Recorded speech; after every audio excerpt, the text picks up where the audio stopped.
నమస్తే welcome to our channel. Vijayasai Reddy Google data centre రాష్ట్రానికి రావడం మంచిదే అంటూ స్వాగతిస్తూనే అసలు అటువంటి వేదికలపైన రాజకీయ ప్రసంగాలు ఉండకూడదు అంటూ లోకేష్ గారిని ఉద్దేశించి చేసినటువంటి కామెంట్స్ ని ఏ విధంగా చూడాలి తెలుసుకునే ప్రయత్నం చేద్దాం. దీన్ని విశ్లేషించేందుకు మనతో పాటుగా ఉన్నారు senior journalist doctor Vadlamani Kanakadurga గారు. నమస్తే మేడం. నమస్తే అండి. ఎప్పుడు కూడా ట్విట్టర్ లోనే తన అభిప్రాయాలను పంచుకుంటున్నారు ఈ మధ్య విజయసాయిరెడ్డి గారు మేడం. మరి గూగుల్ డేటా సెంటర్ పైన కూడా ఒక ఆసక్తికరమైనటువంటి ట్వీట్ చేశారు. గూగుల్ డేటా సెంటర్ రాష్ట్రానికి రావడం మంచిదే, 99 పైసలకు భూములు ఇవ్వడం కూడా చాలా మంచిదే. కాకపోతే ఈ ఇటువంటి వేదికలపైన రాజకీయ ప్రసంగాలు వద్దు, ఉపాధి అవకాశాలు ఏ విధంగా రాబోతున్నాయనే ఒక రోడ్ మ్యాప్ను ప్రకటించండి అంటూ లోకేష్ గారిని ఉద్దేశించి చేసినటువంటి కామెంట్స్ పైన, ఈ ట్వీట్ పైన మీ అభిప్రాయం ఏంటి? ముందుగా మనం అసలు మెచ్చుకున్నందుకు, అభినందించినందుకు విజయసాయిరెడ్డికి అభినందనలు. ఎందుకంటే 99 పైసలు భూమి ఇవ్వడానికి నాకేమీ అబ్జెక్షన్ లేదు అన్నారు. ఇక్కడ మీ అబ్జెక్షన్ ఎవరికి అవసరం లేదు, కానీ అయినా కూడా స్పందించినందుకు ముందు అంటే వైసీపీలో ఉండకపోయినా, వైసీపీలో నిన్నటి వరకు ఉండి వైసీపీలో జగన్మోహన్ రెడ్డిని వ్యతిరేకిస్తూ ఇవాళ ఈ ట్వీట్ చేసినట్టు నన్ను అడిగితే మీకు అర్థమైందిగా.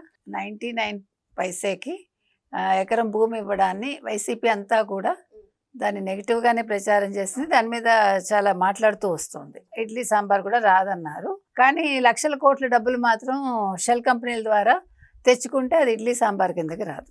మీకు అర్థమైందా? అంటే నాకో న్యాయం, మీకో న్యాయం. సో ఇక్కడ ఆయన మంచి సూచనలే చేశారు ఒక రకంగా.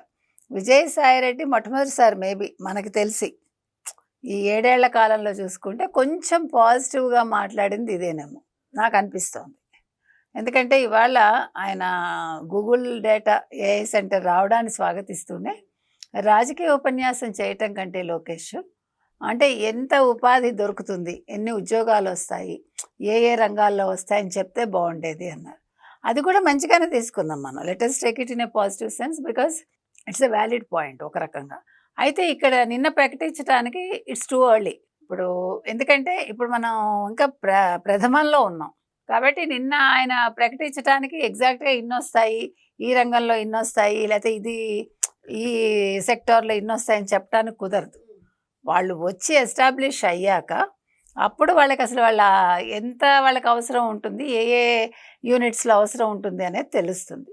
కాబట్టి ఇవాళ ఓవరాల్గా మనం అసలు విజయసాయిరెడ్డి చూస్తే కనుకైతే మనం పాజిటివ్గా తీసుకోవచ్చు. దాని మీద ప్రతిదీ మనం నెగిటివ్గానే మాట్లాడాలి, ప్రతిదీ ఒక నెగిటివ్ దృష్టితో చూడాలి అనేది కూడా తప్పే. మేడం, మీరు అన్నట్టు విజయసాయిరెడ్డి గారు ఇప్పుడు రాజకీయ ప్రసంగాల బదులు ఉపాధి అవకాశాల గురించి మాట్లాడడం అది కరెక్టే మేడం, మనం కూడా పాజిటివ్ వేలో తీసుకుందాం. కానీ జగన్మోహన్ రెడ్డి హయాంలో జగన్మోహన్ రెడ్డి గారు మీకు గుర్తుండే ఉంటుంది, అమ్మ ఒడి పథకం ప్రారంభించడానికి అని వెళ్ళినప్పుడు అక్కడ విద్యార్థుల ముందు పవన్ కళ్యాణ్ గారి గురించి, పవన్ కళ్యాణ్ గారి పెళ్లిళ్ళ గురించి మరి అప్పుడెందుకు స్పందించలేదంటారు విజయసాయిరెడ్డి గారు?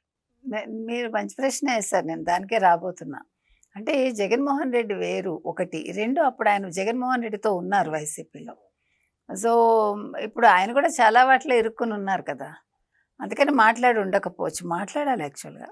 ఎందుకంటే చిన్నపిల్లల ముందు మనం ఏం మాట్లాడాలి అని ఒక అవగాహన లేని ఒక వ్యక్తి ముఖ్యమంత్రిగా పనిచేశాడంటే మనం సిగ్గుపడాలి. అందులో చిన్న పిల్లలు వాళ్ళకి ఏం తెలుస్తుంది? పవన్ కళ్యాణ్ 3 పెళ్ళిళ్ళ గురించి మాట్లాడటం ఏంటి? ఒకటండి, ఇవాళ కూడా మీకు సుప్రీంకోర్టు చెప్పింది గుర్తుందా? మీరు ఒకవేళ ఎవరితోనే లివింగ్ రిలేషన్లో ఉన్నా తప్పు లేదు, సహజీవనం చేయొచ్చు పెళ్ళైనా కూడా అని చెప్పింది. మరి ఇప్పుడు దీన్ని ఎట్లా తీసుకుంటారు మీరు?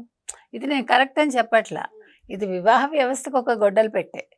అది నేను మాట్లాడలేదు, జనరల్గా చెప్తున్నా. ఇటీవల కాలంలో మీరు సుప్రీంకోర్టు జడ్జిమెంట్స్ తీసుకుంటే కొంచెం కాంట్రడిక్టరీగానే ఉంటున్నాయి. ఒకసారి ఒకటి అంటారు, ఒకసారి ఇంకోటి అంటారు, ఒక రాష్ట్రంలో ఒకలా చెప్తారు, ఇంకొక చోట ఇంకొకలా చెప్తారు. దీన్ని ఎట్లా తీసుకోవాలి అనేది మనకు అర్థం కాదు. కాకపోతే ఏంటంటే ఆయన పెళ్ళిళ్ళు ఆయన వ్యక్తిగతం. ఇప్పుడు ఆయన ఎవరిని చేసుకున్నా కూడా లీగల్గా విడిపోయాకే చేసుకున్నారు. అందుకని దానికి మీకేంటి అబ్జెక్షను? అసలు మీరెవరు మాట్లాడటానికి?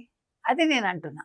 ఇప్పుడు ఎవరు రెండో పెళ్లి చేసుకున్నారా, మూడో పెళ్లి చేసుకున్నారా, మొదటి పెళ్లి చేసుకున్నారా మనకు అనవసరం. ఇప్పుడు ఎవరినైనా మోసం చేసి ఇల్లీగల్గా చేస్తే అప్పుడు yes you have a right to mention, at the same time not at that juncture. అంటే పిల్లల ముందు కాదు, ఆ సందర్భం వచ్చినప్పుడు మీరు మాట్లాడాలి. ఇప్పుడు ఇదొక్కటే కాదు, మీరు అలా మాట్లాడితే కనుక అయితే ఆయన అసందర్భంగా అసెంబ్లీలో చంద్రబాబు నాయుడు భార్య గురించి మాట్లాడించటం అలాంటివి కూడా ఎంత అసందర్భం అది. అలాగే ఆయన ఎక్కడికి వెళ్ళినా కూడా ఆయన ఏం మాట్లాడతాడో ఆయనకు తెలియదు, అసలు ఎందుకు మాట్లాడతాడో తెలియదు, సందర్భం లేని విషయాలన్నీ మాట్లాడతాడు. మరి విజయసాయిరెడ్డి ఎందుకు ఖండించలేదు అవన్నీ? ఇప్పుడు ఒక పెద్ద మనిషి తరహాలో ఇప్పుడు చంద్రబాబు నాయుడు ముసలాడు అన్నాడు. మరి మీరు పడుచువాళ్ళ, మరి మీరు కూడా చెప్పాలి కదా జగన్మోహన్ రెడ్డికి. జగన్మోహన్ రెడ్డి కంటే పెద్దవాళ్ళు మీరు, 70 ఏళ్ళు వచ్చాయి కదా మీకు కూడా. పోనీ ముసలాడు కాకపోయినా 70 ఏళ్ళ పడుచువాడైతే కాదుగా. అందుకని మీరు ఎక్కడ ఏది మాట్లాడాలో అది మాట్లాడండి. ఇవాళ మీరు సలహా ఇవ్వడం తప్పని నేను అంటల్లా. ఇట్స్ అ గుడ్ సజెషన్, అదేమి తప్పు కాదు.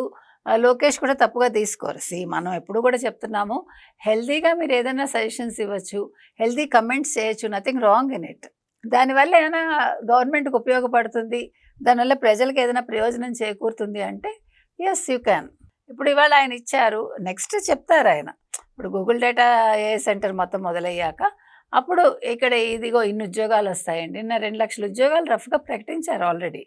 అంటే ఆయన అది చూడలేదేమో మనకు తెలియదు. 1,35,000 కోట్ల పెట్టుబడి, 2 లక్షల ఉద్యోగాల కల్పన. 2 లక్షలు అనేది మీకు ఎదురుగుండా కనిపించాయి. ఇప్పుడు మిగతా ఉంటాయి కదా పరోక్షంగా చాలా ఉంటాయి. ఇది ప్రత్యక్షం, పరోక్షంగా 1000 ఉద్యోగాలు ఎలాగో వస్తాయి. ఇప్పుడు ప్రతిదానికి మీకు మ్యాన్ పవర్ అవసరం, చిన్న పని నుంచి పెద్ద పని వరకు.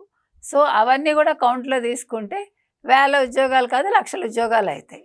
సో అందుకని ఇప్పుడు ఆయన తొందరపడి ఆయన ప్రకటించారు అనుకుందాం. ఇప్పుడు ఈయన చెప్పినట్టే, మీకు తెలుసా ఇన్ని వస్తాయని ఆయన మళ్ళీ ఇదే విజయసాయి రెడ్డి అడుగుతారు, మీకు ఎవడు చెప్పాడు ఇన్ని వస్తాయని, అక్కడంత అవకాశం ఏముంది, ఇంకా అసలు మొదలు పెట్టలేదు కదా, how can you say that అని ఈయనే అంటారు. కాబట్టి నరం లేని నాలుక ఎలాగైనా మాట్లాడుతుంది. సజెషన్ ఇవ్వడం తప్పు కాదు. రాజకీయాలు మాట్లాడటం అంటే ఏం జరిగింది చరిత్ర అనేది చెప్పాల్సిన ఆవశ్యకత ఎంతైనా ఉంది. అదే చెప్పారు ఆయన. How we started AP, scratch నుంచి ఎలా మొదలైంది, what were the problems AP has faced అనేది ఆయన ఎక్స్ప్లెయిన్ చేయడం జరిగింది. He has to. ఎందుకంటే అంత అన్సెరమోనియస్గా కాంగ్రెస్ చేసినప్పుడు తెలంగాణకి డబ్బులు ఇచ్చి, లేకపోతే వాళ్ళకి ఆర్థికంగా వాళ్ళకి పరిపుష్టినిచ్చి, ఒక అప్పుల రాష్ట్రంగా ఆంధ్రప్రదేశ్నిచ్చి, కూర్చోటానికి కూడా ఒక స్థలం చూపించకుండా, ఒక రాజధాని లేకుండా అవన్నీ ఏర్పాటు చేశాక వాళ్ళు అప్పుడు యాక్చువల్గా విభజించాలి. అలా చేయకుండా ఆంధ్రప్రదేశ్ని దిక్కులేని వాళ్ళలాగా చేసేసి, అది చెప్పాల్సిన బాధ్యత లోకేష్ మీద కూడా ఉంది as a minister. Nothing wrong in it. So నేను ఆయన చెప్పడం తప్పు కాదు, దాన్ని ఈయన ఖండించడం తప్పు ఒప్పు నేను చెప్పను. ఆయన అభిప్రాయం ఆయన చెప్పారు. కొన్ని మంచి సూచనలు అయితే చేశారు విజయసాయి రెడ్డి, మనం దానికి అప్రిషియేట్ చేస్తాం. మీరు ఒక అపోజిషన్ కాకపోయినా కూడా మీరు ఇలాంటి సలహాలు ఇవ్వచ్చు, తప్పులేదు. మంచి సలహాలు ఇవ్వండి, రాష్ట్రాభివృద్ధికి ఉపయోగపడతాయి అనుకుంటే ఖచ్చితంగా మీ సలహాలని తీసుకుంటుంది ప్రభుత్వం. మరో అంశంతో మళ్ళీ కలుద్దాం. Thank you madam. Thank you.